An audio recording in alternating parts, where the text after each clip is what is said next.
towards understanding and healing owes a debt of gratitude to the Garden of Reflection.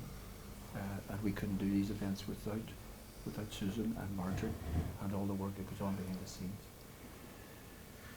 In a way, what's going to happen today is very, very simple. It's very deeply simple. Kevin, in a few moments, is going to share his story. And the invitation is for you to listen. And the phrase I used the last session like this is, with the ears of your heart. We are not interested here today in getting into political wrangle or political discussion. This is more, how has Kevin's story affected you? Some people said after the last session, it was too short. There's so much I wanted to say. But our time limit here is, from 1 o'clock we started, we finish at 2. We'll finish with Tracy playing an improvised piece of fiddle music in response to what she hears. So we're attempting to create a ritual, because I suppose there's a desperate need in our communities for people to be able to share their truth, and people go on from wanting their truth to be shared, also looking for justice. What we're doing here in these testimony events is people sharing their truth. And we have invited Dr. Anne Tracy here as a nice special witness to what Kevin will say. So Kevin may speak for 20-25 minutes. Anne will respond, and then, time allowing, there's opportunities for people to join in. But I suppose the key to this is that active, loving listening. There's a book I read recently called Listening is an Act of Love. So that's what we're about in this session, and we call it testimony. So Kevin Skelton, Susan has talked about. This is Dr. Anne Tracy, by the way, in case you wondered where she was. And Tracy will play right at the end to conclude the session, and she will stand because she feels more comfortable playing music and standing. So it's not that she's looking down on anybody. That's how it eases her into getting the music out of her, that heart music that Susan referred to. So it's my privilege, and it is genuine privilege to bring and be involved in you coming here today, Kevin. And I know this, I'll just say one more thing. Once it goes over to Kevin, it's like there he is, and you're all looking, 50 pairs of eyes, 100 eyes on him. So maybe the first thing we do, give him a round of applause to welcome him here. So Kevin Skelton, you're very welcome. Thank you. So thank you, and over to you, Kevin. Just hope I don't let you down. I've done a lot of talks before, but nothing like this. My story began at 2 o'clock on the 15th of August 1998 when I came home from work. My wife said we'll go to Oma to get shopping to take for the children going back to school, uniforms. We arrived in Oma at 20 past 2, and we started shopping, and we had to get a pair of brown shoes for Shauna to go to the convent because they wore different shoes from anybody else. And we were in a shoe zone when the bomb scare happened, and we were moved down the street. Went in then on down, went across to McElroy's shoe shop, and we went into SD Kells. And there was me and the wife and my 3 daughters were in SD Kells, and like every man's nightmare is going shopping with women. I was fed up, so I decided I'd nip in next door. Even about, what's the bomb scare? Nip in next door to Mr. G's, who sold wee knickknacks and stuff. And as I walked in, I was walking down the floor, and I said to myself, I better go back in again, because if she gets these brown shoes in Kells are pretty expensive, she might not have enough money left. And I turned to come out, the bomb went off. The shop window in front of me was sucked out onto the street, and I walked right after it. I walked in through what was left of the window of SD Kells. I found my wife lying face down in the rubble. There was no sign of the girls. I couldn't get them. The first person on the scene was Paddy Quinn, the fireman. he came in and he lifted Mina's arm, and once he dropped her arm, I knew then that she was gone, but I was interested in where was Shauna. I knew Shauna was standing in front of her mother before I left the shop. I didn't know where Tracy was. I didn't know where Paula was. It was 2 hours afterwards, for God rest Mrs. Slevin. Slevin Scammons took me in to the bar to buy me a drink to calm me down. And I came out, and this guy shouted to me, he says, "You had a wee ginger-haired girl." So I had. He says, "She's in the hospital." And that's the first time I knew Shauna was alive. Now, she didn't know her mommy was dead either. Shauna thought we were all dead. Paula thought we were all dead. Tracy thought we were all dead. But we weren't. She was the only one who was killed. Now, what you do at the time, when the police arrived, they read the area out, but you kept going back in again. And you were pulling things back, looking at that particular time, looking for Shauna, and you were lifting arms, people's legs, and the cry.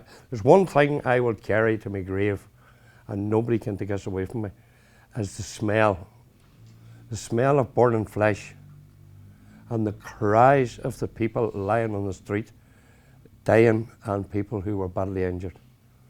And the water and the blood was running down the street. And you see to yourself afterwards, when all the hullabaloo all dies over, the time of the wake and the funeral, there was thousands upon thousands of people came to the house. There was people came to the house that you didn't want coming, but you had to be respectful, you let them come. When everybody leaves, the day, what I found in my life was when I closed the door, when her remains left the house, that was it. Everybody left. You were left with 4 kids, teenagers, and people say to you, maybe you were lucky they weren't younger. Well, at that age, the young ones, when you put them to bed, you put them to bed at 9 o'clock. Teenagers, you can't. You don't know what they're doing. And you're all gathered in, and my gut was gathered in a ball with hate. And I mean hate. And you get up in the morning, I would look out, I would see the candle burning in the wife's grave, which is buried across the road. The children started leaving home. One went to university, another went to college here. And you weren't interested in the children. I wasn't. I was thinking about myself. I was looking down this tunnel, a pure black hole, and there's no way out of it. And you sit and you listen to people telling you, all on the news that time was, we're going to catch these people, we're going to do this, we're going to do that, and we're going to do that. Nothing ever happened. And there was nobody there to help, except for my mother. And thank God she's still with me, mother and father both. But we went through, I went through on my own. I didn't talk about their mammy to my children. And my son, who was not in home on the day of the bomb, was classed not a victim. Because if they offered, the girls would have got offered things like going to a concert for Boyzone or something like that. He never was acknowledged at all that if he'd lost nobody. But inwardly, I was eating myself away. I was drinking, and drinking heavy. And you just seem to bury yourself in, and depression to me works, it can work 2 ways. I know it worked for me. You can put on a show when people want you to put on a show. But I could never bluff my mother. I used to go every day for my dinner, and if I went down and say, "Mummy, I don't want any dinner today, I'm sick. You were drinking last night, you so-and-so." Even you weren't drinking, it was not your sickness. You were blamed anyway. But it got to the stage with me where to turn my life around. I was sitting in the house on a Friday night, and I wanted to wait to go to the pub. And I went into Tom Kane's, as we call it, a local bar, and I went in about 9:30, and I drank a pint of beer, and I had to get back home again, 9:45. And there was nobody in the house, when you mean the wee dog. And at a 12 hour, And I went down into the room and I lifted the 12 bore out of the press and I went down under the bed where I kept the cartridges and I picked out the 2 BBs.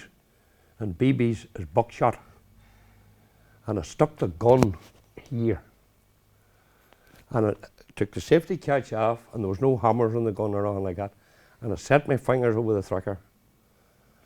And I had full intentions of pulling the trigger. Now, it wasn't because I thought about my children, and this could be selfish to some people, what it would do to them, is what it would do to my mother. I got up the next morning, I went to Anderson's in Oma, and I left the shotgun back, and I gave my license back to the police. That was my first turning point. Second turning point was I went to an Ulster final and I went to watch it in 2003 in Bundoran, and I was driving a Tirana Jeep and Tyrone were playing down and they were getting stuffed at half time. I'll never forget that. And I got drunk and I waking up at 4 o'clock in the morning on my own sofa and I said, "You didn't, did you?" And I got up and I looked out the window and the Jeep was sitting parked perfectly in the driveway. I drove the whole way from Bundoran. And I looked up at the photograph of my children with my wee Romanian child that the wife had brought in 1997. So you're no better than the people who planted that bomb in Oma. You could have left a family without a father, a mother, a son, or a daughter on the way home. That was the second turn. The third thing that turned me was my work with Romania that I'd done, that the wife had started in 1987. She picked this wee girl out of a photographs of 150. Why she picked her at the time I didn't know, but I know now. When I went out to adopt her. When I arrived, her mother was sitting waiting on me at the orphanage. I am now married to that girl's mother. We're married 9 years. We have a child together.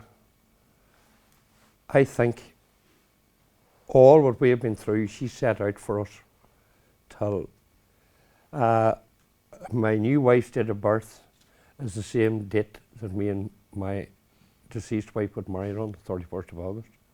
She was the same age as her when she died. The 2 names are near enough the same, Mina and Maria. And why this thing happened, I do not know. But you can try, and people say to me, "Oh, you've moved on." I certainly have moved on to a certain extent, but you always slip back again. You climb the mountain, and when you think you've got to the top, you slide back down again, particularly where Roma's concerned. Because this never goes away. You're living with it all your life. And there's nights when I'm sitting in the house, watching the TV on my own, and the wife's playing Candy Crush on the laptop in the kitchen. You're thinking, what I've done, have I done right? Have I disrespected my late wife in any way? You still think to yourself, would it have been better if I'd have been killed instead of her? Why me and her survived? Did I do a good enough job bringing up the children? And then you get the awkward questions from my new daughter. And Mina's photographs up on the wall and always will be in the wall and the kitchen and up in the bedroom. She'll say, "Daddy, why was Mina killed?" How do you explain to a 9-year-old that if Mina hadn't been killed, she wouldn't be here? Your grandchildren start asking questions. Where's the original granny, the first granny Skelton? What happened to her? Why did they do it? And they keep saying why. You can't tell them why, because I can't tell them why. But it's constant all the time, the pressure that's inside your head, I know inside my head. And I wouldn't wish it on my worst enemy, and believe you me, I have quite a few. For anybody to have to go through what we went through on that particular day. And that's not, there's one thing that annoys me about Doma Bomb, that some people think that Doma Bomb is set on a pedestal, that it's different from Claudy, Kingsmill or anything else. To me, it's not. All the atrocities are exactly the same. The only thing is people deal with them a different way. People are more willing now to speak out than they were 30 years ago. The day has come, as far as I'm concerned, where nobody, and I don't care who they are going to tell me to shut up. Because I'm not. I'm going to fight as long as I'm living for everything I can. I can't do anything for the people who are dead. But my focus in life is to treat and look after the injured, and to make sure that we in this country never, ever, ever go through what this generation has gone through. I don't want my grandchildren growing up and going through what my children went through. My children have been deprived, and people take these things for granted. They will never be fit to say, Daddy, this is for your 25th wedding anniversary, because I'll never get one. Although I'm almost 10 years married to my new wife, the chances of me getting another 15 years, I'll be lucky if I get it. You hadn't got them, their mother wasn't there when the two of them qualified as teachers.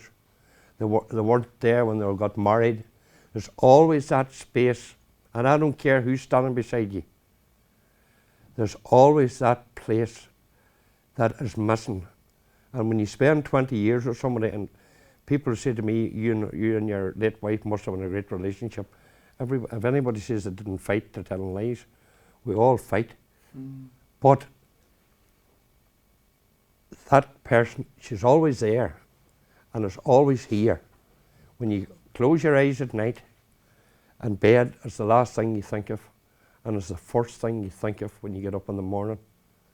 And there's thousands of people out there living with this every day. Some of them are coping, some are not coping. And it's very, very, very hard to cope. There's days I get to the top of the mountain, and as I told Eamon earlier, I slide down again. I had to go back to counselling again to try to get back up again. The first time you get up is not so hard. It gets harder the second time. I just hope I don't stop the third time. The only thing I can say, without question and without doubt, I never would put a gun to my chin again. Because the only person that destroys is the people you leave behind. And I wrote a book about what happened to me, sent by an angel, and somebody asked me, why did I write it? I read it that if somebody was contemplating suicide and read that book, if it only saved one life, well then, my time wasn't wasted. It was a therapy for me. Everybody that was caught up in the troubles, including Oma Bomb, people say Oma Bomb was different because it was in peacetime. A bomb's a bomb at the when it's planted. We must stick together as a community. Bring everybody together if we can, because violence creates sorrow and heartbreak. I can't bring her back, and she probably wouldn't want to come back because she's in a better place. But she's out there looking after me. I know she's out there looking after me. Because some of the things that happened in the house after she died, people say I'm crazy when I chat about these things, but she would have told the children to head out the bathroom after taking a shower and all. She'd tell them to put the towels away or put them behind the washing machine. And if they didn't do, she'd throw them out the window in my garden and made them go out and lift them. Well, the stuff used to fly out the window after she died. They'd be down, I would tell them to take the stuff out. They'd be down sitting taking it in, and the next thing you see is stuff going out the window. Or I'd be in the living room and switch the TV off and go into the kitchen, and I'd come back into the living room and the TV would be on. And I'd be in the house with myself. But from I met Maria, all that stopped. Now, whether she was there guiding me along, I don't know. But there's things I have done that I am proud of since that terrible day. But there's things I've done to my family that I'm not proud of. And I can't be proud of. I wasn't much of a father for my children for 7 years after their mummy died. maybe there's a reason for that. Everybody has their own way of dealing with grief. You go to your GP, he'll fire you a heap of tablets. They're no good. And drink's okay at the time. The only problem is the next day you feel worse than you did the day before. You go for the cure, that helps for a while, but it's not the answer either. It's just a whole complete circle. And from the day and hour that her remains left that house, there was nobody, I thought nobody cared. And people moves on with their lives, things are forgot about. You become yesterday's news, something else happens. And then that's why I started a group I have now, Families Moving On. And I can see the rose is starting to blossom.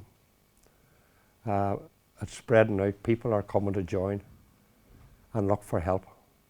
And that is my main aim now in life, to finish off. I finished off what she started in Romania, building a new orphanage. I got that finished. I've been out on it and seen it through. I'll never be back again.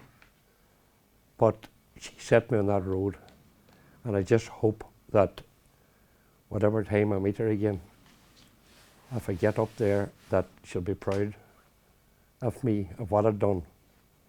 I don't know where I've done a good job with my children. Most of them are married now and all doing well for themselves, thank God. But I still miss her.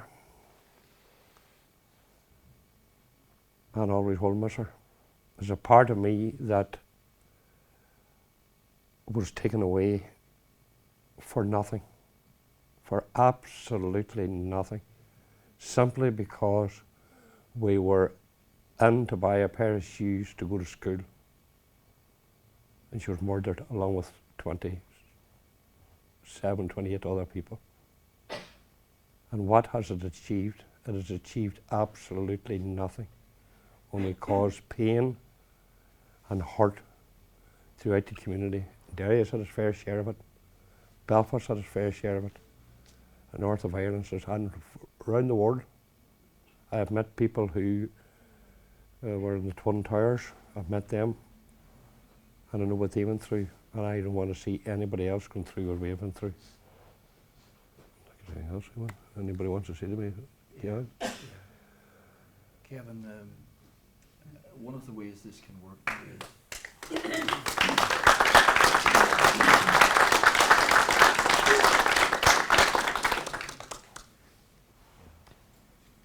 you just take a wee breathe a wee bit.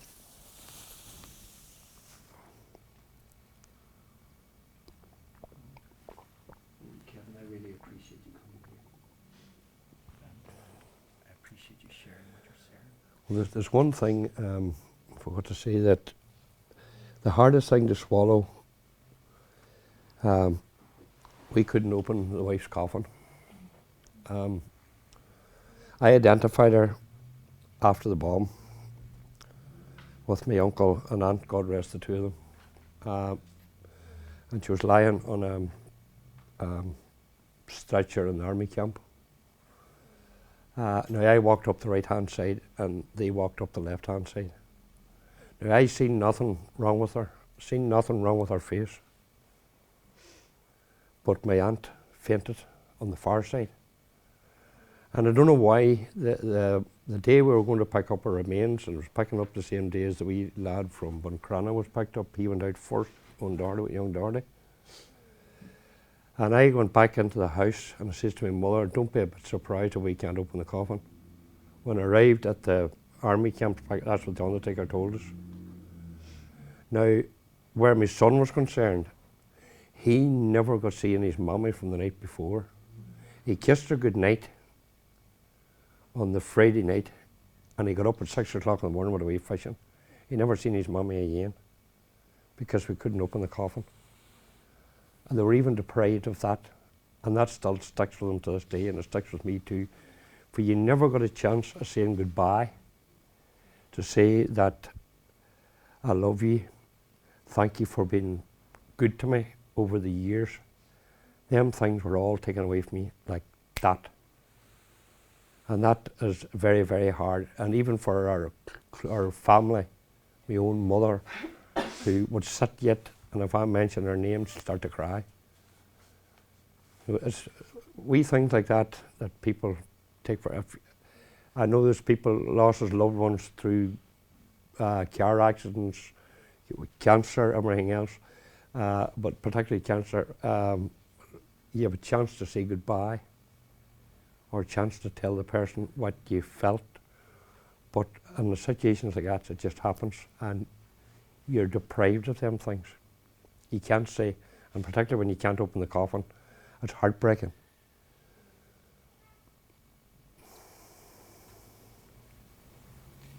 Bless you, Kevin.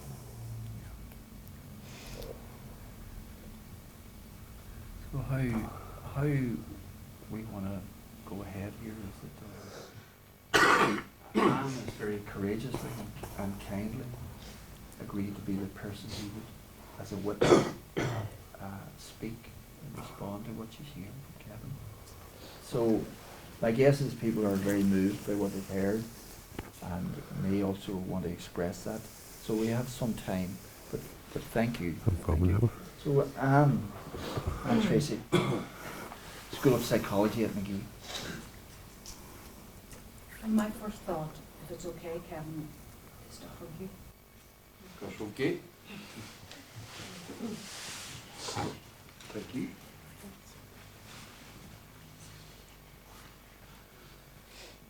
Thank you.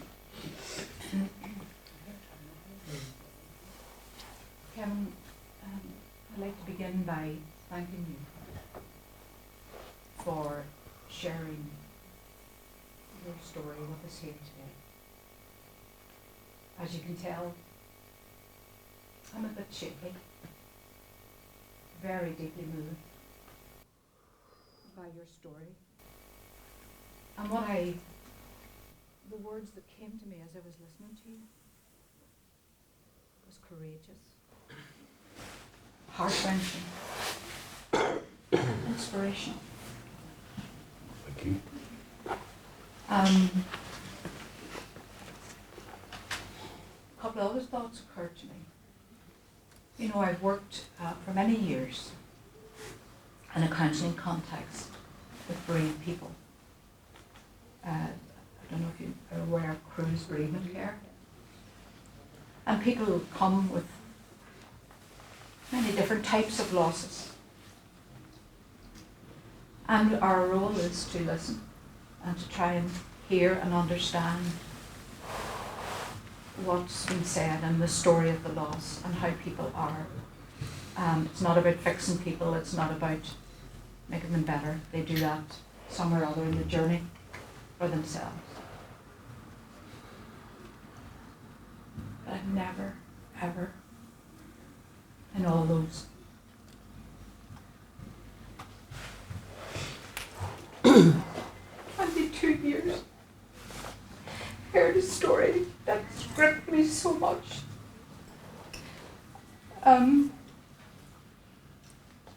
You know, there are dimensions in what you said, Kevin, of what I've heard before. You know, people trying to come to terms, people vexed about not being able to have the coffin open.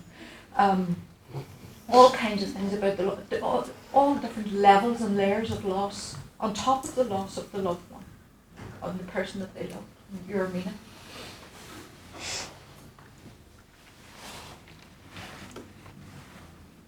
And you know, one of the things I said to Kevin, I only met him a short time before we sat down to speak, was that today we're wearing the colours, him and I, unexpectedly, of transformation.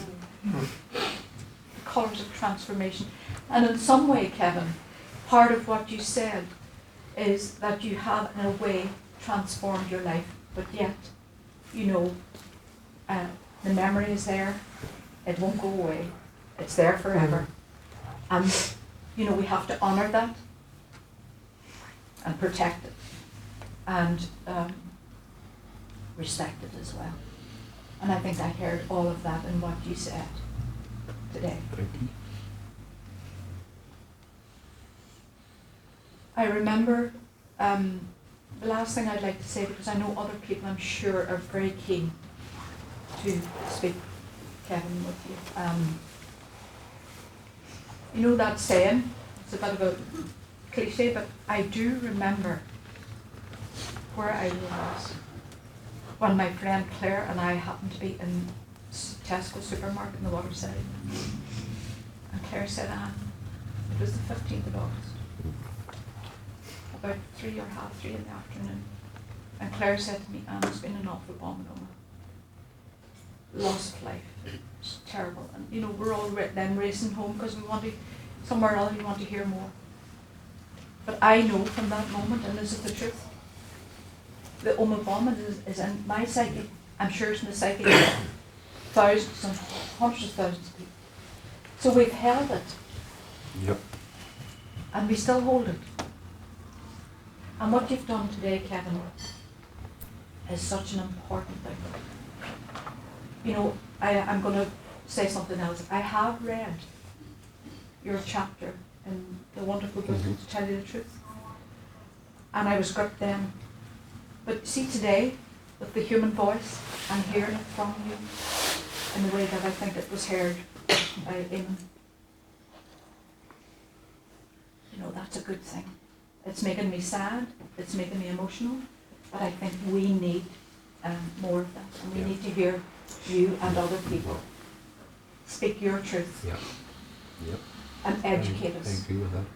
Educate us. Only difference is when you fuck. So thank you, Kevin. Well, thank you. Thank you. No, that's genuine, 100% genuine. What Kevin has just said, in case you didn't hear Kevin, he said the only difference between what he did there now and what he did with me was I heard That's two bleeps. two bleeps. Two bleeps. Yeah, and I would guess that Kevin, I would guess other people deeply appreciate you speaking here and taking the risk also with your own tearfulness, your own vulnerability, and your beautiful capacity to connect, to get up and hug Kevin. I'm guessing that meant a lot to you. Yes.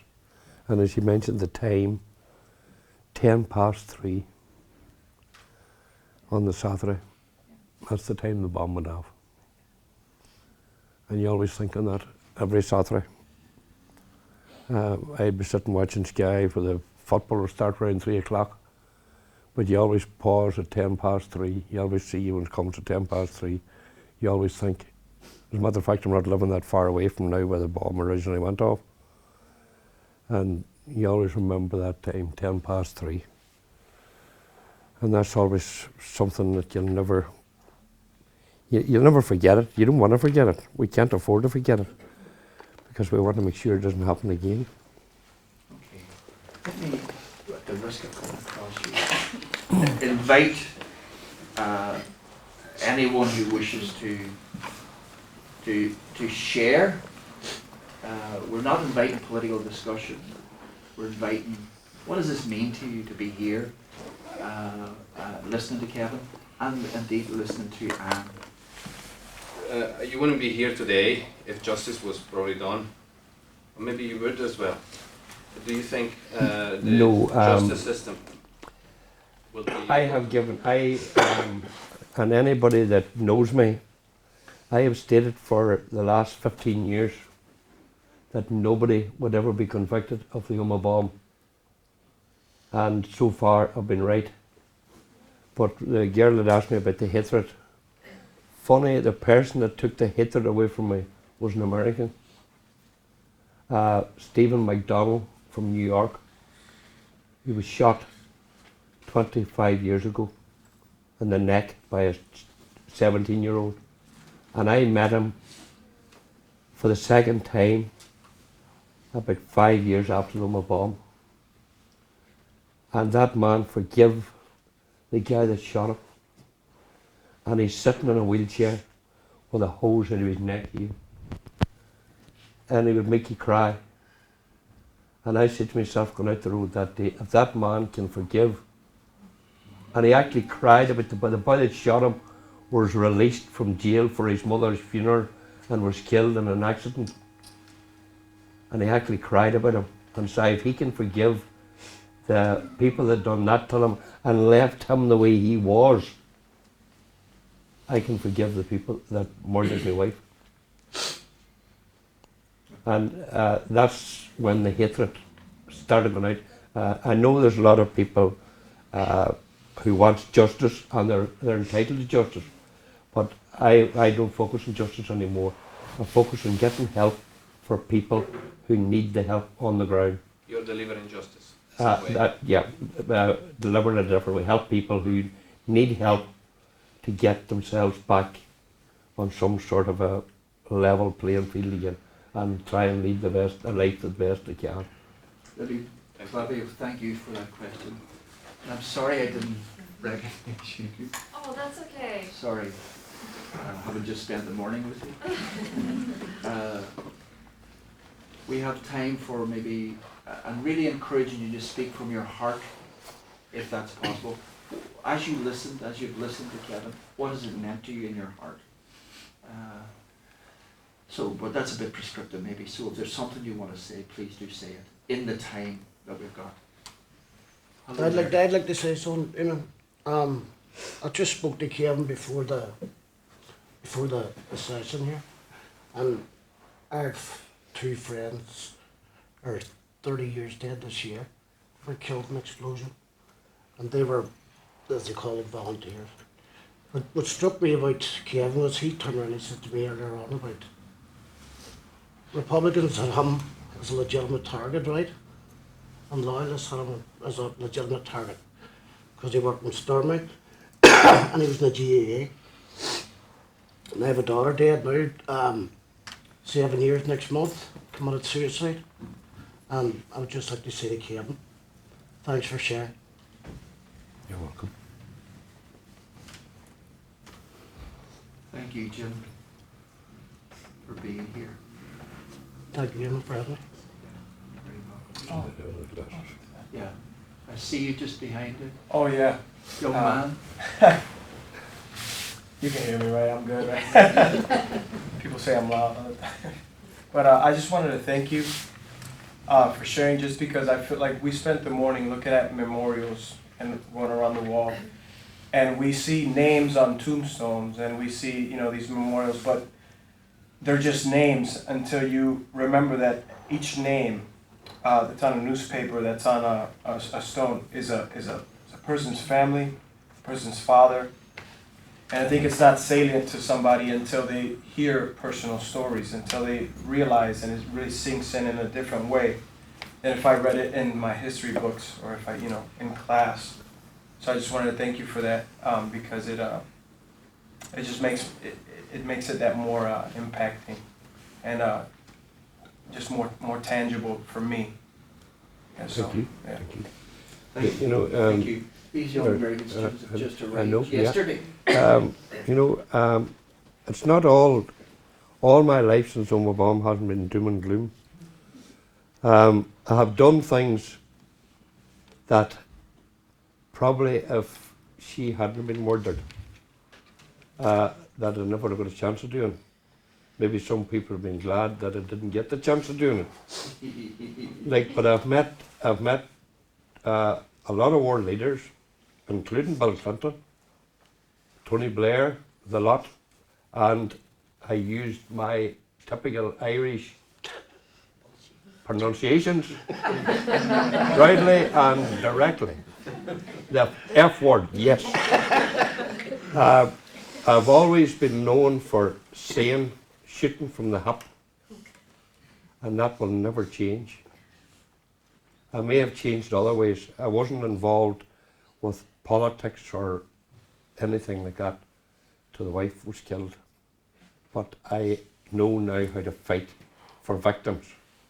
And if I walk through the door of Stormont today, I'm surrounded by security guards. If I go to the toilet, the student follows me. If I go anywhere, you think I'm going to blow it up. I'm not. But they know exactly where they stand. When I go looking for something, I say what I want. I don't tell them what I need. I say what I want. and 9 times out of 10 I get it. And I'm going to carry on fighting. I'm going to get Linda in here, who I think wants to speak. Am I right? Yes. Yeah, this is Linda. Good evening. You do. What I wanted to say is that when I was listening to your experience, I was sitting here thinking if that was my husband, and really what I wanted to do was I wanted to first run away, I wanted to squeal, I wanted to be sick, because I thought, for me, even contemplating going what you have gone through and are still here as a human being is unthinkable, the pain.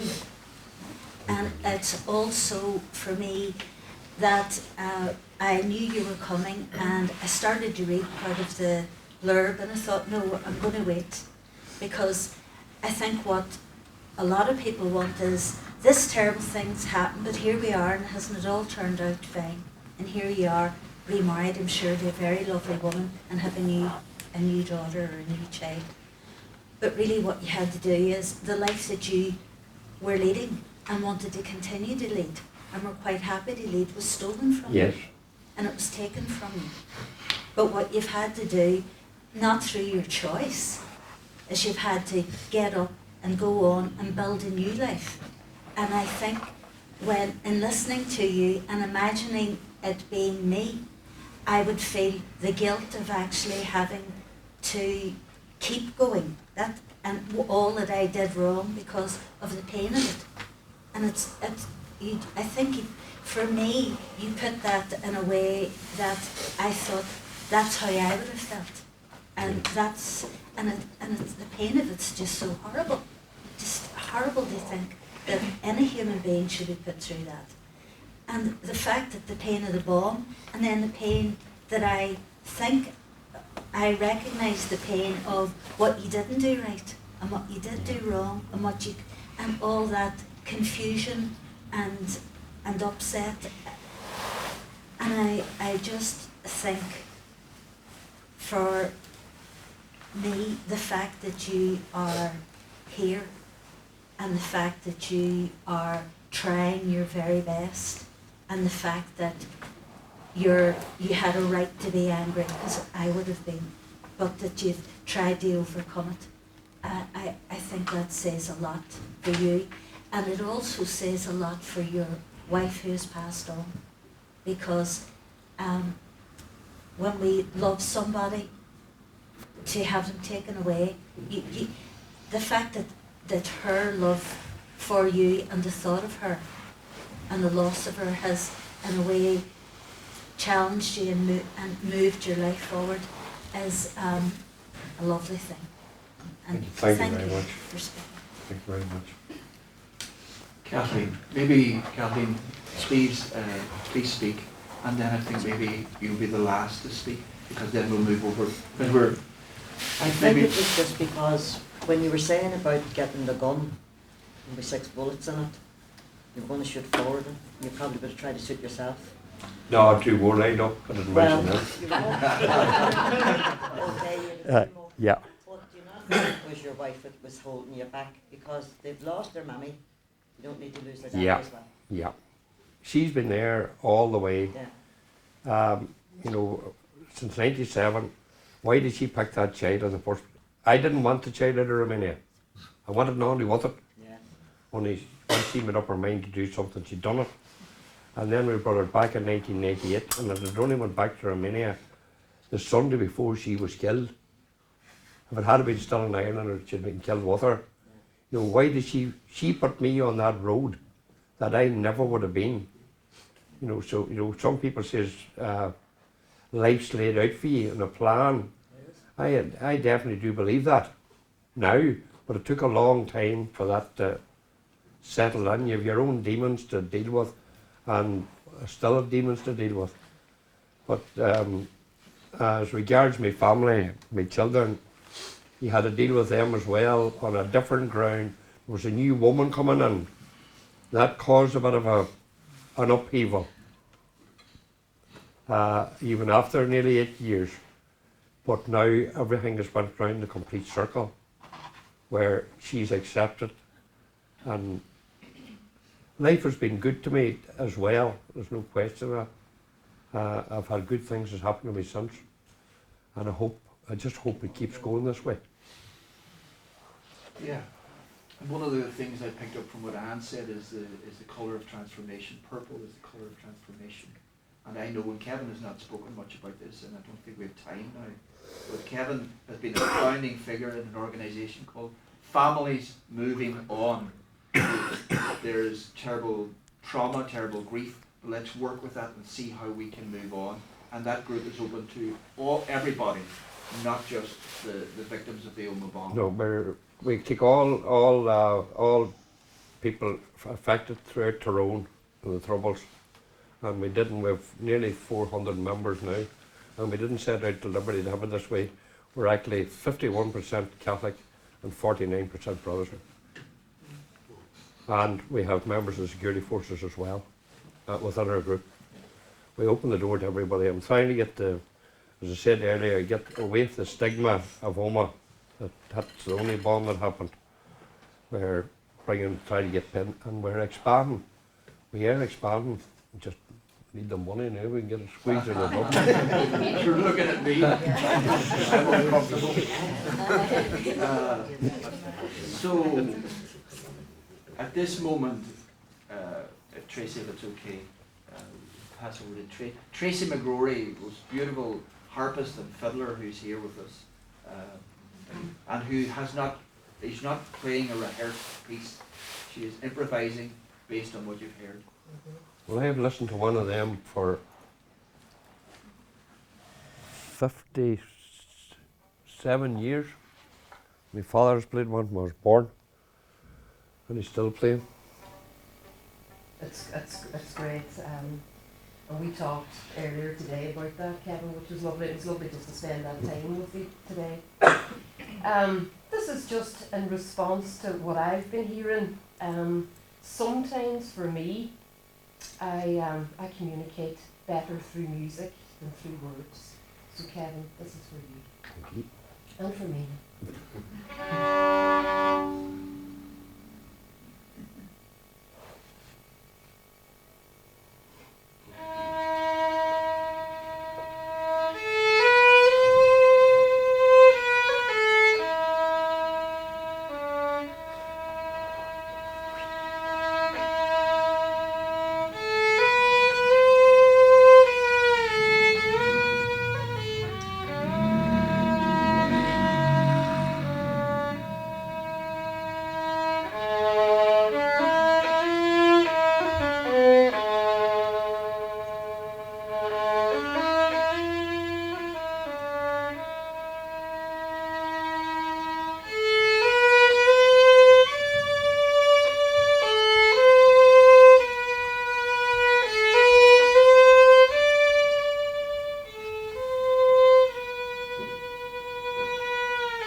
Buddha's prayer. The prayer goes like this. May you be free from suffering. May you dwell in the heart of healing. May you be at peace. So that's what I wish you. For you and for everybody in this room. And for you too. Thank you, Ian. And for everybody. Kevin, Thank you. Thank you for being here. Oh, Thank you. pleasure.